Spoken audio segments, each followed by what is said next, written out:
Hi guys, on this long motorcycle trip we visited the beautiful waterfalls located at the Gurara Local Government area of Niger State.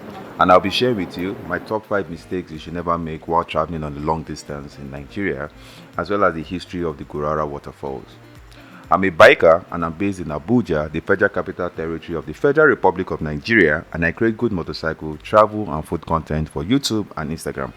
Please do subscribe to the channel and help us to promote good African content to the rest of the world. A quick look at any travel review or headlines, especially in Nigeria.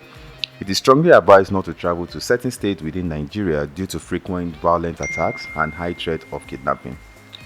One of these states happens to be Niger State.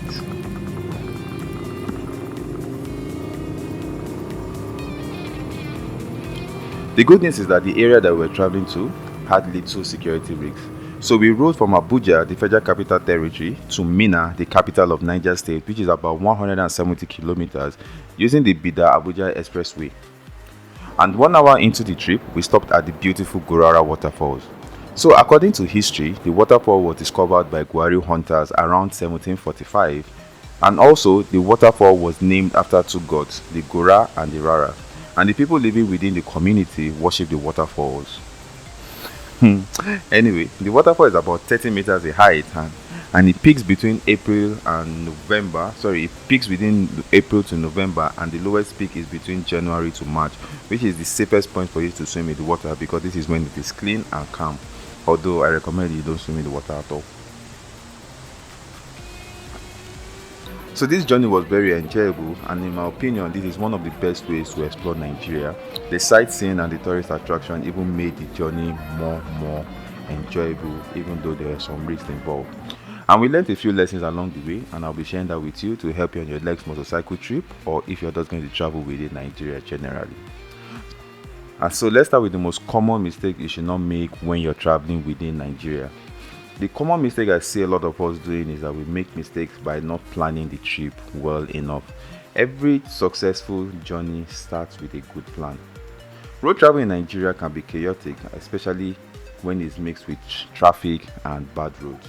So planning is very important before you embark on any of your journey.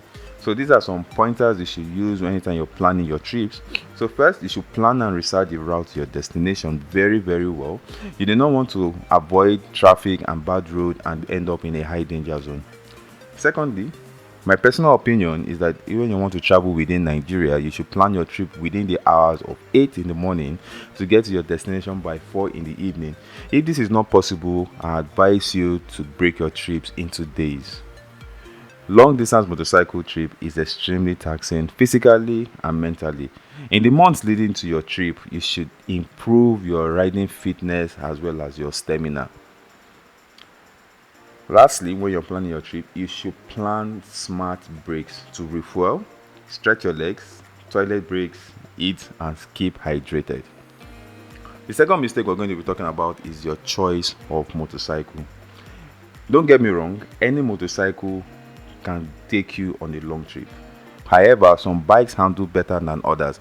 A touring and adventure bikes are built to attack long distance, and this makes the trip more comfortable and you are ready and you can readily take up any type of situation you might meet on the road. However, no matter what motorcycle you got, you can tour with it. What you want to do is that it is mechanically sound and is in good riding position. The last thing any rider wants is that when you're on a long trip, your motorcycle should break down in the middle of nowhere where you cannot call out or even get assistance to fix your bike. That's a scary thought. The next mistake we'll be talking about is gear. Having the right gear makes a lot of difference. It is best if you can buy riding gear that is waterproof and breathable. If not, make sure you have your waterproof gear somewhere accessible so they can put it on quickly if the weather turns ugly. A special note about helmets. The only acceptable helmet you should use is the full face helmet and nothing less. This will protect your face, your eyes, your head. Your face in total is completely protected in case of a crash. The next mistake we're going to be talking about is bad company. Bad company corrupts good manners. Just like many activities that are enjoyed best with company, motorcycle is no exception. But it can be incredibly difficult to travel with riding buddies if they don't share the same riding style as you. For instance, if your riding body likes to stop every half an hour, then it becomes extremely difficult to keep up to time. Whatever happens, if you find yourself in a situation of bad company, try as much as possible not for it to get to you, and also make sure you do not ride mad, because your emotions will definitely impact your riding, and that also impacts your safety. So the last mistake we'll be talking about is speed. So now imagine Peter Doci saying these wise words: slow and steady wins the race. Anyway, the best way to cover long distance is by maintaining constant speed. Riding at moderate and consistent speed keeps you safe, saves you fuel, and keeps you less tired to cover longer distances. It will also allow you to safely react to the most common motorcycle hazard you have there on the road, and it is very vital because the road you're on is going to be unfamiliar to you. So riding at moderate and consistent speed keeps you safer when you're on long motorcycle trips. I hope some of these points have been helpful to you. If you have any suggestion yourself, please put in the comment section, and if you agree with my suggestion, please let me know in the comment section as well. Please do subscribe to the channel, turn on the notification for new videos, and thank you very much for watching.